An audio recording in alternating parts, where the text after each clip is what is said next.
colleagues, invited participants, and all those present. I think I was invited in my capacity as chairperson of the University Council. So I'll speak from that perspective. And I know that we have a question and answer session thereafter. So I'm going to try and keep it as short as possible. I didn't time my speech. So I have it open in front of me, and sometimes I look to my left because some of the quotes are on there.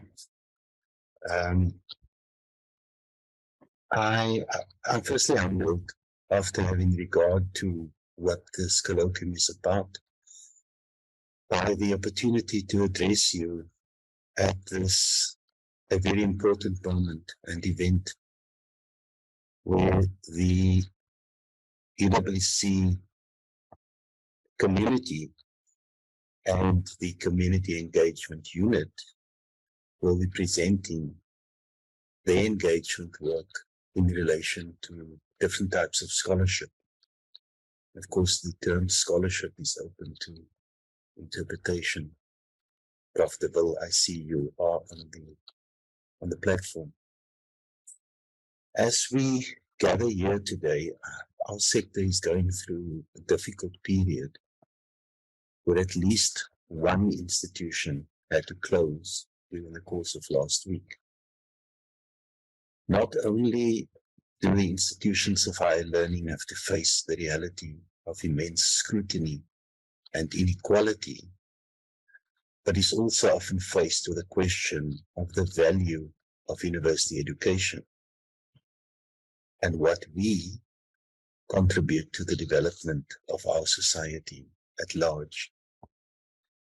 The Council of the University adopted an institutional operating plan for the period 2021 to 2025, which of course is the subject of constant evaluation and reconsideration.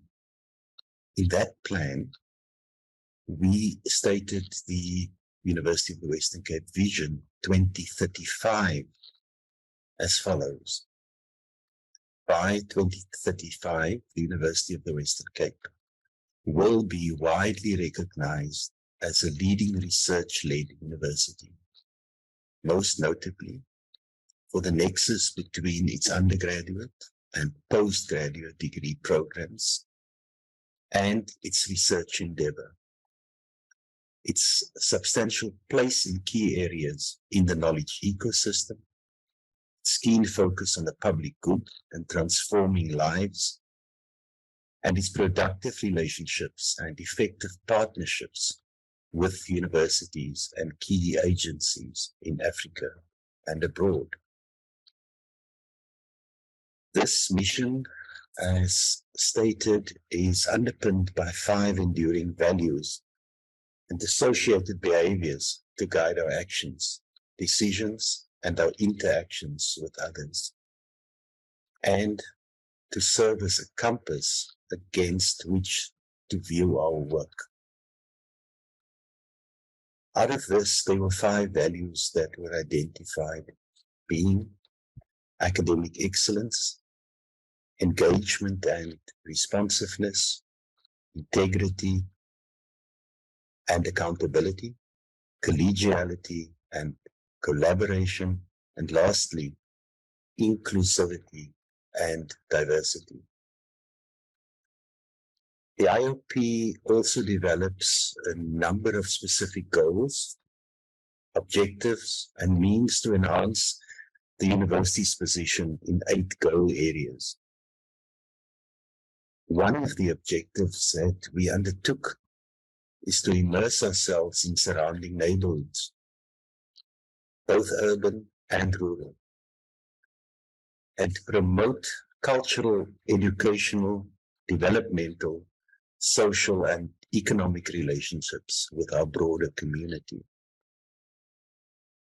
And one can immediately see the synergy between our objectives, our goals, and what this colloquium is about. Our Vice-Chancellor, Professor Pretorius, in the annual report for 2021, remarked, and I can do no better but to quote what he said. He said, recrafting our vision, mission, and value statements, and finding clarity of purpose and direction for the period ahead mark important steps in bringing to life the aspirations and transformative ambitions we set for ourselves as a university. I close quote. He also indicated at another event that although the annual financial year was difficult, but it culminated in the university's wide planning efforts with a reformulation and an adoption of revised mission and value statements, as I've indicated above. These documents boldly articulate the university's capacity to remain responsive to the needs of a changing world through excellence in learning, teaching, and research, and the generation and application of new knowledge. We are constantly reminded of an adage that he quoted, that it is good to have an end to journey towards with our goals, but it is the journey that matters in the end. And of course, to reach the end of this journey, and this journey itself must be a collaborative experience in the implementation of the strategies that we set for ourselves. I noted the different topics to be discussed during this colloquium and must congratulate the organizers for the spectrum it covers. For me to engage in each and every one of them will be impossible in the time that I have. I therefore chose instead to plant a few seeds that might be considered in the breakout groups going forward.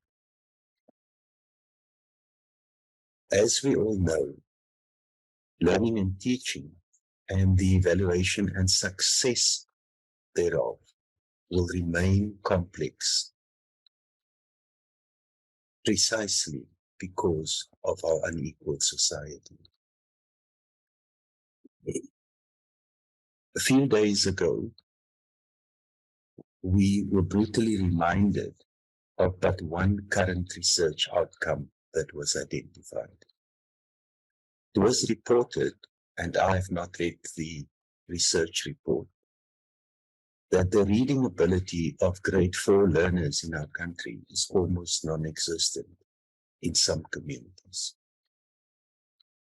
The solutions are then obviously not easy to come by, as the causes for this might be more complex than meets the eye.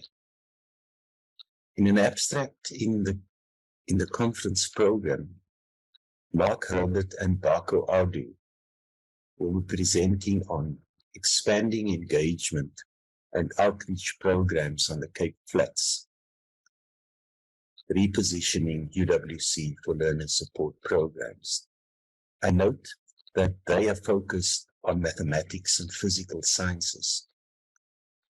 Some of you would immediately ask the question why I should mention the reading ability of foundation phase learners in the same breath as high school learners in mathematics and physical science.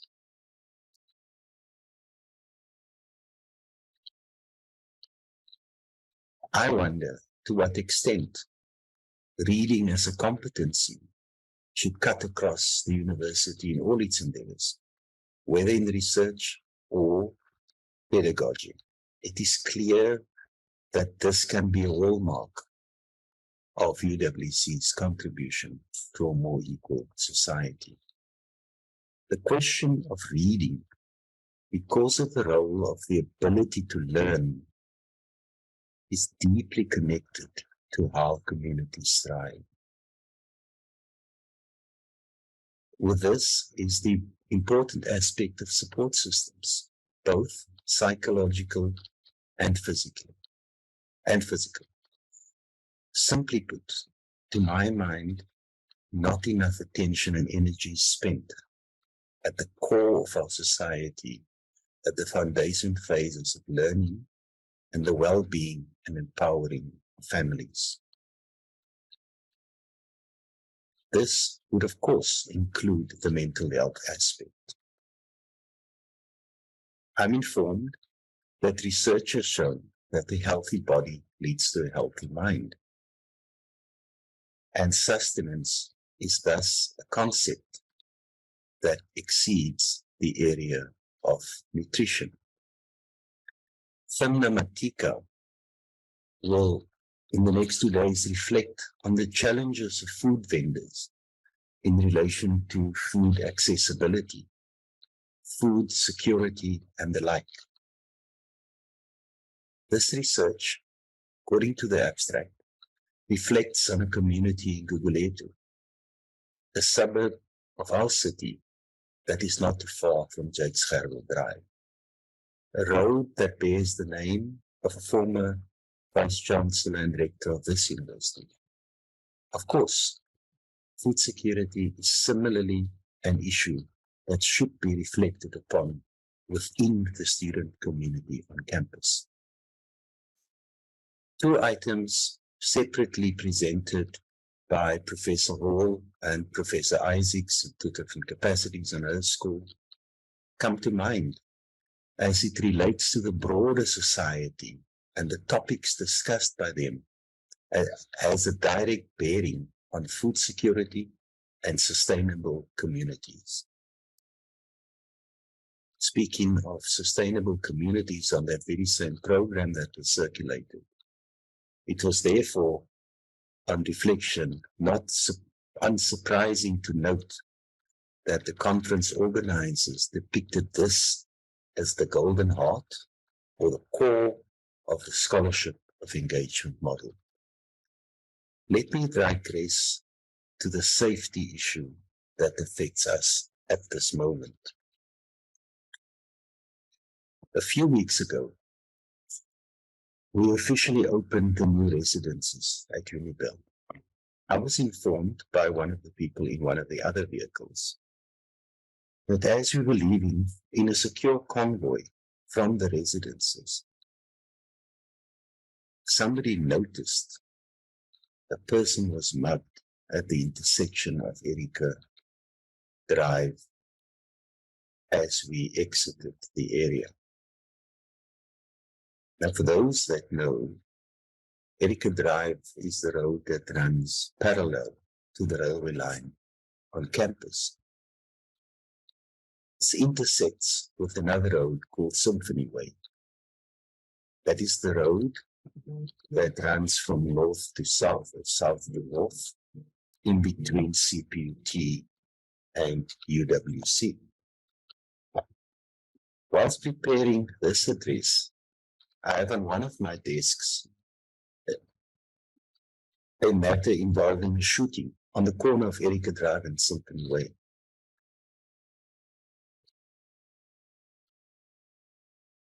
So I point to this particular location because one must be reminded that this is one of those areas that needs to be traversed by our students, by most of them, on a daily basis. And recently, one of our students was killed in a mugging incident. I have above extracted and quoted at length on the values, the mission, and the vision of the university and its governing structures.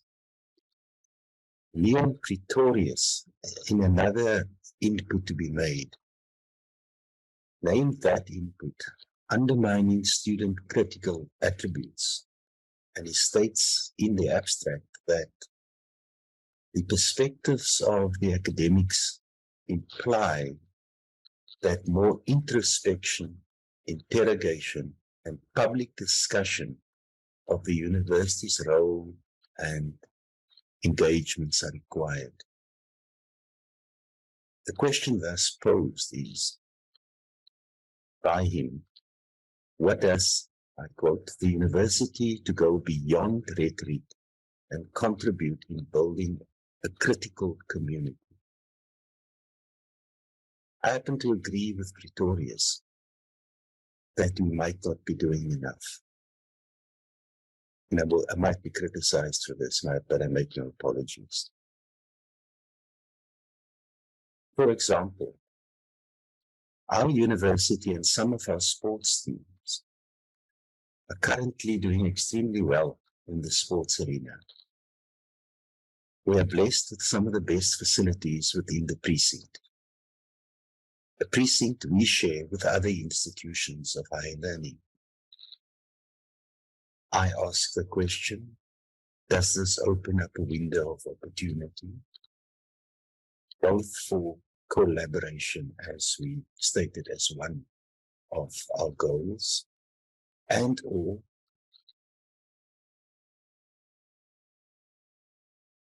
broader participation? This leads us to the next question. What would it mean to think more carefully about what and who the community, the university community really is or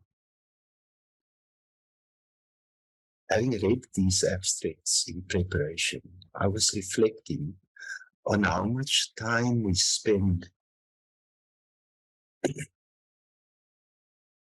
Prof. Lebak, as a governance structure on engaging with how we might contribute enough towards building a sustainable and critical community. From my experience, the Community Engagement Unit and its report could normally find its way as a part of other reports, and hopefully feed its way into determining our values and goals going forward without most people noticing. Although I referred to an annual report earlier, I went to look at the annual report, which was the latest one, to see how much attention we've paid to the Community Engagement Unit. It's hidden away in that report in 2 paragraphs. Again, I ask, are we doing enough on reflection as a governance structure?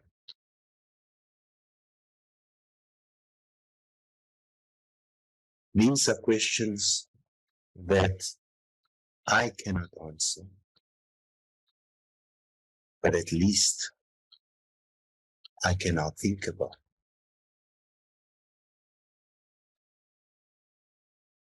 I will leave with one question to me that might appear and reappear over your 2 days of discussion. How do we, as a university, prepare our graduates and as individuals located in communities to read the world, interpret it usefully, give it new life, and provide sustenance for the next generation that leads our society? How do we produce engaged individuals through knowledge production and dissemination? Again, I ask, are we doing enough? Prof. Daniels, I'm indebted to you for inviting me to participate. and share a few of my thoughts. And by inviting me, conscientize me in terms of a new understanding of our undertakings and obligations. I'm sure, Prof. Lovak, going forward, you will remind me and everyone else of this. I wish you a fruitful and successful 2 days of discussions and deliberations. Thank you, colleagues. I thank you.